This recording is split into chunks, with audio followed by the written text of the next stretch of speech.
तो रिलीफ होता क्या है एक्चुअली? आपकी टोपोग्राफी, आपका लैंडस्केप। तो हमने यहां पर देखना है कि पाकिस्तान में कितनी टाइप का रिलीफ है। आप लोगों को ये सही पूरा मैप नजर आ रहा है या नीचे से ये नाम नजर आ रहे हैं सबको?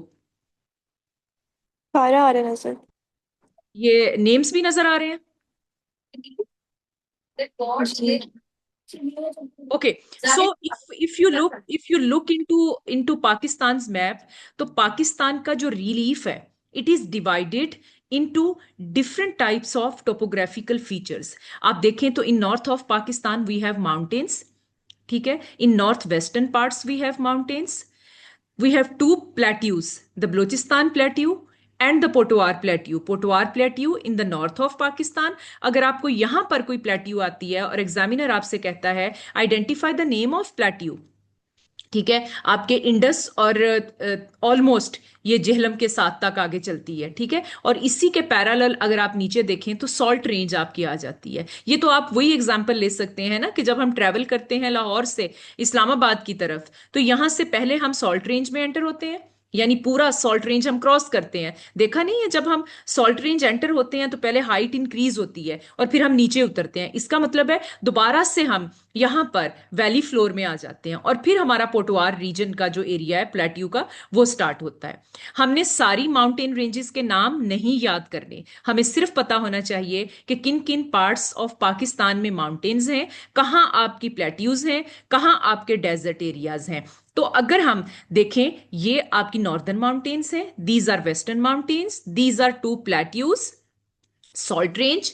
देन डेजर्ट्स की अगर हम बात करते हैं तो we have three main deserts, Kharan desert, this is Thar desert, and here we have Thal desert.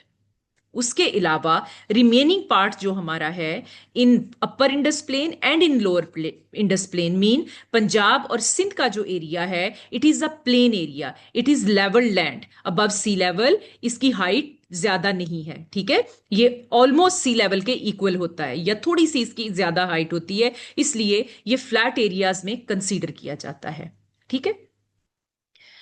अब आगे एग्जामिनर हमसे कैरेक्टरिस्टिक्स पूछता है, तो इन कैरेक्टरिस्टिक्स में से आप कोई से दो कैरेक्टरिस्टिक्स प्रिपेयर कर लें। फॉर एग्जाम्पल अगर वो आपसे कहता है state two characteristics of mountains in Pakistan, तो you can write rugged terrain, high elevation, snow cap peaks, diverse geology, like different types की कॉम्पोजिशन होती है इनमें, मिनरल्स की डिफरेंट टाइप्स की सेडिमेंट्री जो रॉक्स हैं और डिफरेंट अदर जो कॉम्पोजिशंस हैं वो पाई जाती हैं, and tectonic activities mostly are experienced over here. Examiner आपसे करेक्टरिस्टिक्स पूछे इनके, तो कोई से दो करेक्टरिस्टिक्स आप इसमें लिख सकते हैं। प्रोसेसेस ऑफ माउंटेन फॉर्मेशन इन पाकिस्तान ये पढ़ने की जरूरत नहीं है, ऑलरेडी हम इसको फोल्डिंग में पढ़ चुके हैं टेक्टोनिक एक्टिविटीज में। If still anyone is having any confusion तो मैं इसको एक्सप्लेन कर देती हूँ। जी बच्चों। No confusion miss. ठीक है, गुड गुड। इस पे आपको 6 मार्क्स का क्वेश्चन भी आ सकता है। इफ 6 मार्क्स क्वेश्चन आए आपको तो then step by step starting from the convergent plate boundaries, name of the plates जिसके ऊपर पाकिस्तान लाए करता है, वो पूरा और कब से कितने मिलियन ऑफ ईयर से प्रोसेस स्टार्ट हुआ है, फिर आप सारा इसके अंदर मेंशन करोगे। लेकिन अगर 3 मार्क्स के लिए आता है कि how mountains are formed in Pakistan, तो आप सिंपली, आपको फोल्ड माउंटेन्स का पता है तो आप फोल्ड माउंटेन्स की बात कर सकते हैं। फिर वॉल्केनिक जितनी भी माउंटेन्स होती हैं वो आपको पता है वॉल्केनिक एरप्शन से बनती हैं, ठीक है। कुछ माउंटेन्स आपकी फोल्डेड होती हैं, फोल्ड माउंटेन्स होती हैं, कुछ वॉल्केनिक वॉल्केनोज होते हैं जो कि वॉल्केनिक एक्टिविटीज क्या है, सिंपल आपका जो एरप्शन होती है, ठीक है।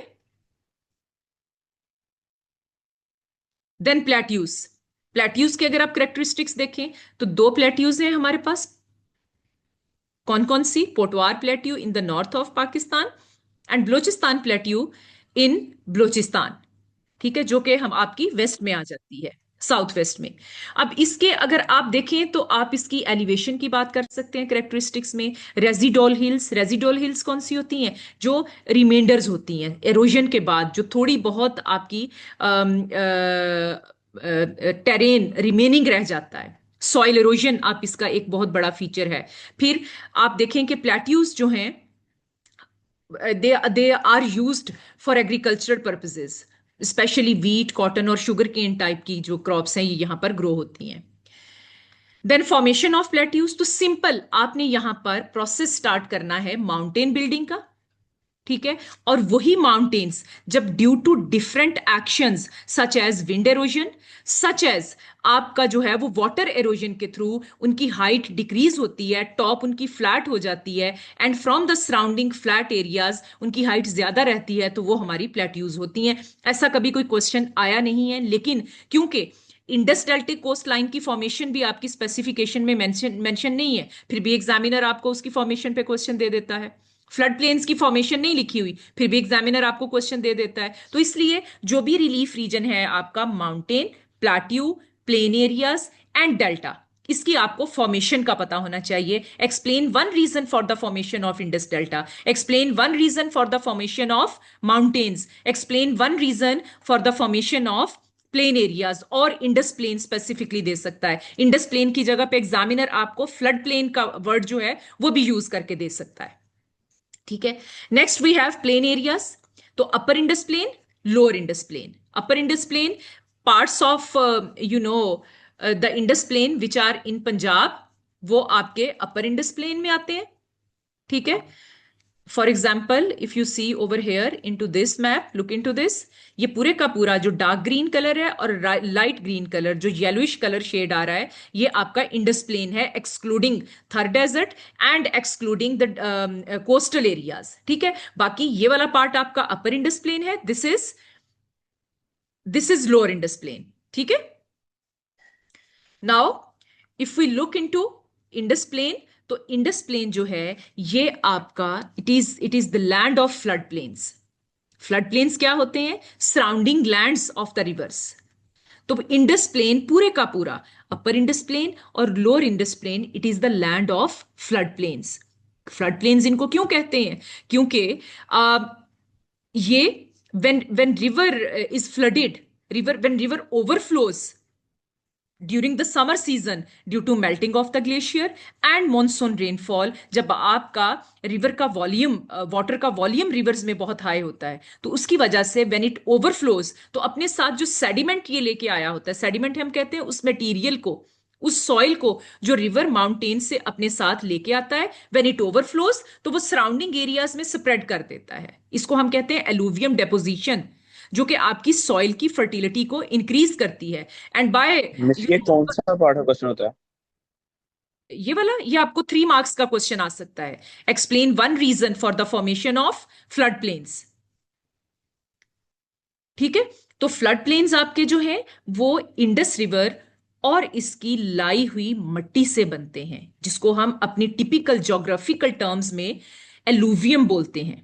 ये वो सिल्ट होती है जो रिवर अपने साथ एरोड करके माउंटेनियस एरियाज से लेके आता है, but when river overflows in plane areas, तो you know that alluvium it spreads into the surrounding lands, forming the floodplain areas, ठीक है। तो over the time these sediments they accumulated and they shaped the surrounding lands, and over million of years, and with the repetition of this process again and again, floodplains are formed, ठीक है। अब ये flood plains आपको पता है कि they are made up of the alluvium brought down by rivers from mountainous areas. That's why this alluvium is rich in organic matters. ये soil जो होती है बड़ी nutritious soil होती है, nutrients होते हैं इसके अंदर, that's why ये fertile soil होती है।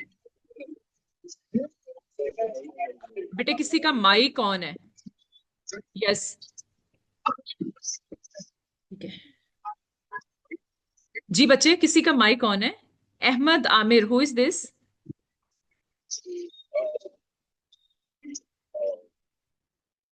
ओके, कैरेक्टरिस्टिक्स क्या है? आप फ्लड प्लेन्स के कैरेक्टरिस्टिक्स में आप क्या लिखते हैं? कोई भी इंपॉर्टेंट चीज उस फीचर के बारे में, ठीक है, उस आपकी टोपोग्राफिकल फीचर के बारे में। अब कैरेक्टरिस्टिक्स क्या है? अब मैंने इतना आपको पढ़ाया है, आपको जो मैंने पढ़ाया है इसमें से कुछ इसकी कैरेक्टरिस्टिक्स आप लिख सकते हैं। जैसे फ्लड प्लेन्स जो हैं they are made up of alluvium, that's why soil इनकी फर्टाइल होती है, फ्लैटलैंड्स होते हैं ये, ठीक है। और जो आपके मोस्टली अपर इंडस प्लेन के फ्लड प्लेन्स हैं, they are drained through major rivers such as Indus, Jhelum, Chenab, Ravi and सतलेज।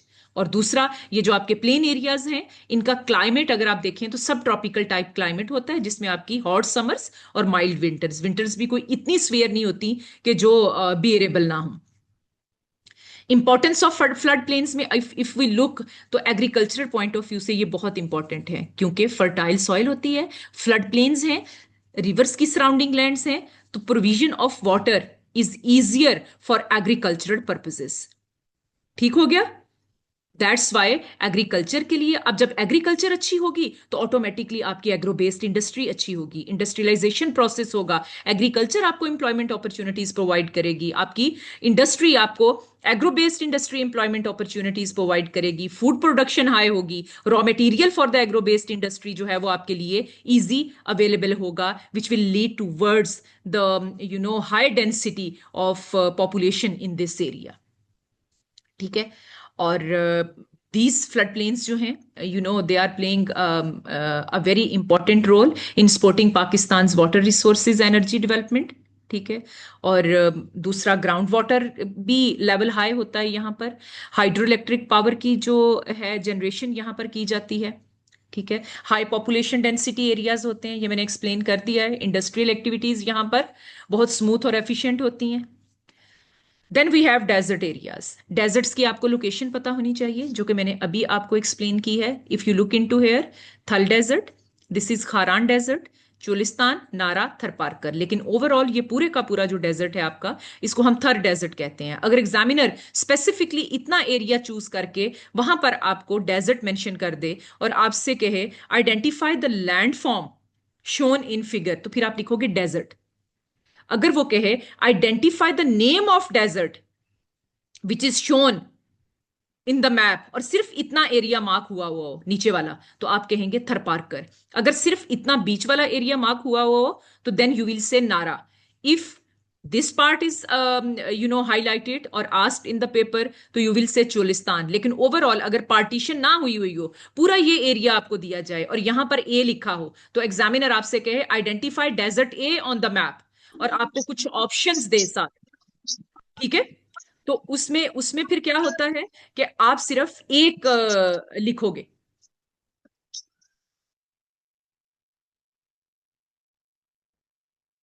All right? Deserts के करेक्टरिस्टिक्स क्या हैं? आपको अक्सर ये क्वेश्चन आता है, state 2 characteristics of arid climate, state 2 characteristics of desert areas. ठीक है?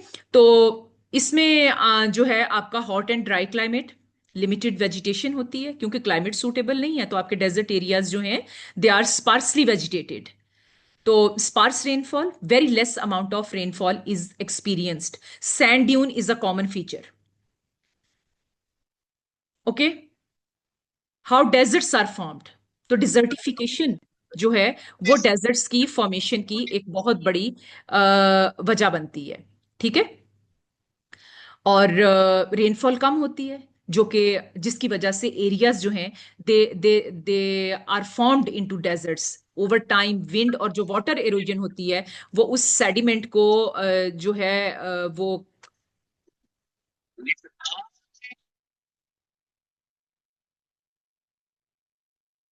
ओके जी बच्चों, got it? So deserts of Pakistan, they are formed through geological processes and climatic processes. ठीक है?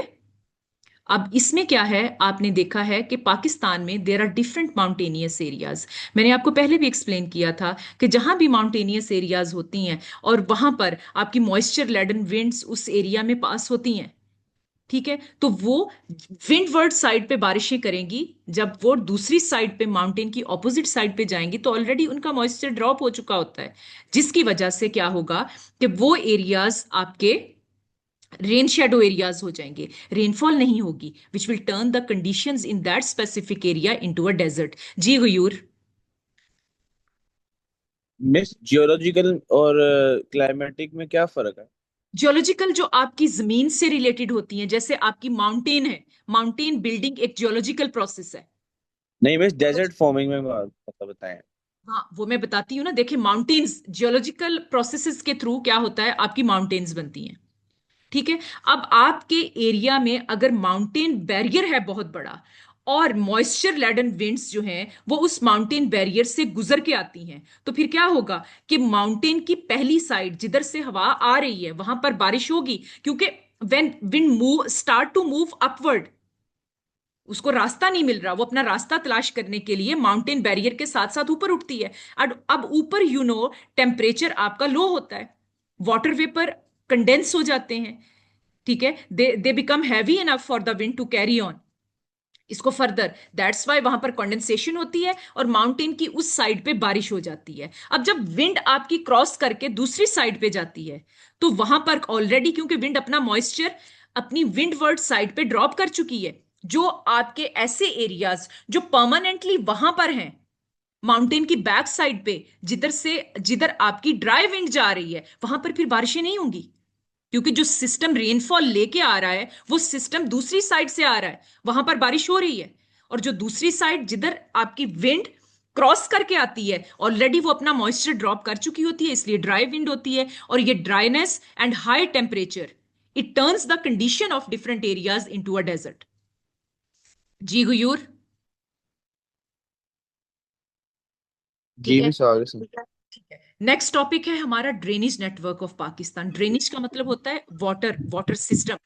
आज हमारी क्लास में कोई शैतान भी आ गया हुआ था, हैव यू पीपल ऑब्जर्व्ड? चलो ये भूत भी है।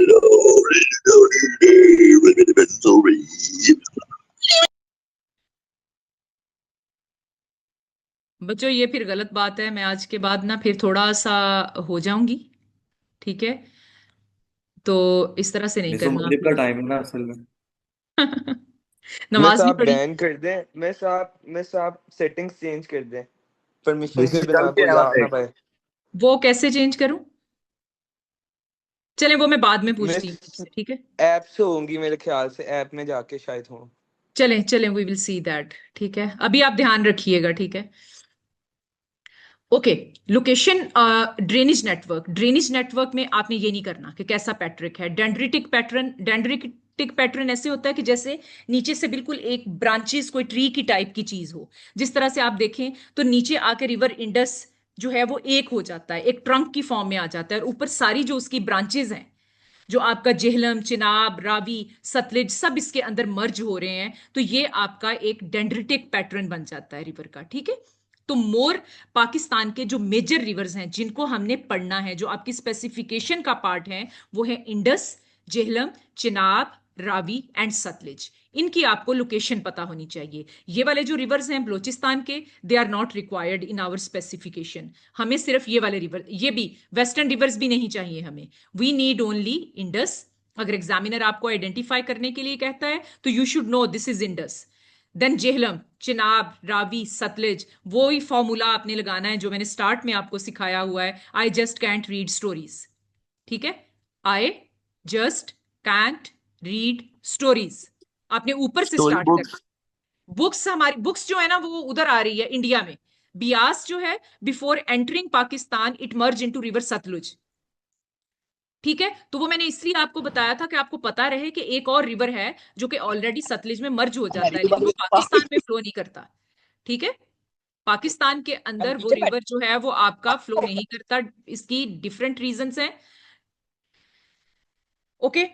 आगे आप देखें तो इसमें हमारा लोकेशन ऑफ रिवर्स, इंपॉर्टेंस, क्या रिवर्स की इंपॉर्टेंस है, एग्रीकल्चर के लिए पानी प्रोवाइड करते हैं, आपकी हाइड्रो इलेक्ट्रिक पावर जनरेशन का बहुत बड़ा सोर्स होते हैं ये, ठीक है, आपकी डोमेस्टिक यूजेस के लिए वाटर प्रोवाइड करते हैं, और सबसे बड़ा तो इसके अंदर अगर आप देखें तो आपके जो है इंडस्ट्रियल यूजेस आ जाते हैं, ठीक हो गया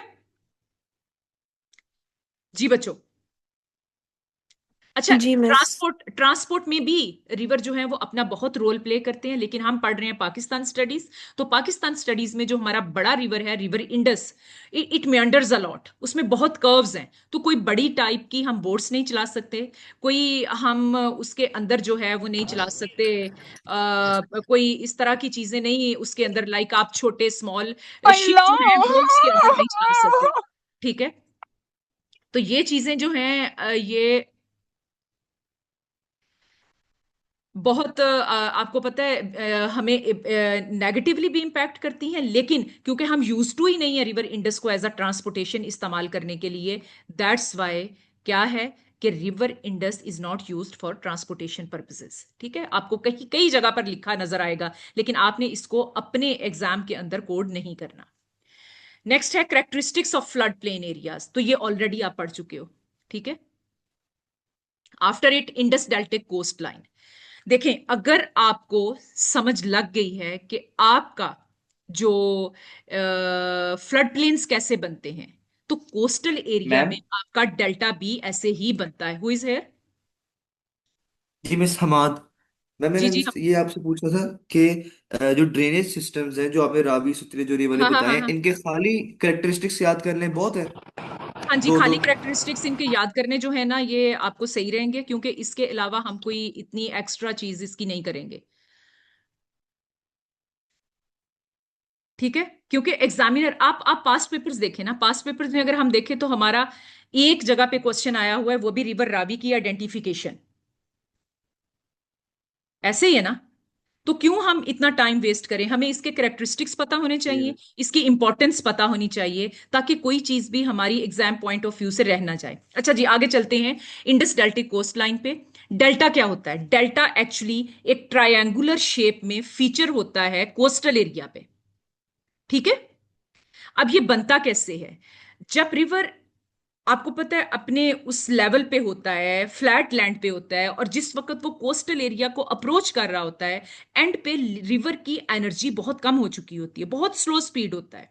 इसलिए जो इसके अंदर डिसॉल्व्ड मटेरियल होता है, या ये जो अपने साथ स्मॉल स्टोन्स पेबल्स लेके आता है, वो वहां पर डिपॉजिट करना शुरू कर देता है। फॉर एग्जाम्पल, पानी आ रहा है पीछे से, अपने साथ मट्टी ला रहा है, मट्टी जमा होती जा रही है एक जगह पर, तो रिवर साइड से अपना रास्ता बनाएगा। इसलिए river will split into many ways, many branches, और उन ब्रांचेस के थ्रू फिर इट एंटर्स टू द सी। अब जो वो ब्रांचेस हैं, जब रिवर ब्रॉड हो जाता है, पीछे से एक रिवर आ रहा है, आगे से वो यूं जाके ब्रॉड हो जाएगा, इसका मतलब है वो डिफरेंट डिस्ट्रीब्यूटरीज में डिवाइड हो रहा है यहां पर, और जो उसकी शेप बन रही है वो एक ट्रायंगुलर शेप बन रही है, जिसको हम डेल्टा बोलते हैं। ठीक है, अब यहां से आप पढ़ें, फिर आपको समझ लगेगी। The Indus River erodes the surrounding landscape, carrying sediments such as sand, silt, and clay. The sediments are transported by the river towards the coast. The sediments are deposited at the river mouth. River mouth हम किसको बोलते हैं? The place where river enters to a sea, creating a delta. Delta muddy coast line होती है, इस पे distributaries होती हैं। डिस्ट्रीब्यूटरीज हम किसको बोलते हैं? जो डिफरेंट चैनल्स, देखें, ट्रिब्यूटरीज वो होती हैं जो एक रिवर के अंदर मर्ज हो रही हूं, और डिस्ट्रीब्यूटरीज वो होती हैं जो रिवर के अंदर से डिफरेंट ब्रांचेस उसकी निकल रही हूं। ठीक है, अब क्योंकि आगे डिफरेंट जगह पे सेडिमेंट पड़ा होता है, डिफरेंट डिपॉजिटेड मटेरियल पड़ा होता है, जिसकी वजह से रिवर को जहां से रास्ता मिलता है वो उस तरफ से अपना रास्ता बना लेता है। ठीक है, और वो it spreads into many channels, जो कि आपका इंडस डेल्टा बनाते हैं। बीचेस होते हैं डेल्टा पे, ड्यून्स होते हैं, एस्ट्रीज होती हैं। एस्ट्री भी हम उसको, वो जो एक पूरा नेटवर्क ऑफ डिफरेंट डिस्ट्रीब्यूटरीज है, उसको हम बोलते हैं। ठीक है, और हैबिटेट प्रोवाइड करते हैं मेरीन लाइफ को। मैंग्रोव ट्रीज यहां पर ग्रो करते हैं, जो कि which are the best breeding grounds for fish. That's all about the relief regions. अब आगे अगर हमारा टाइम इजाजत देगा तो वी आर स्टार्टिंग इसका next content, that is yes, causes and characteristics of tropical cyclones. बड़े ही आसान लफ्जों में मैं आपको समझा रही हूं, यह आपका टॉपिक है, causes and characteristics of tropical cyclones. उसके बाद है फ्लड्स और स्टॉर्म सर्जेस।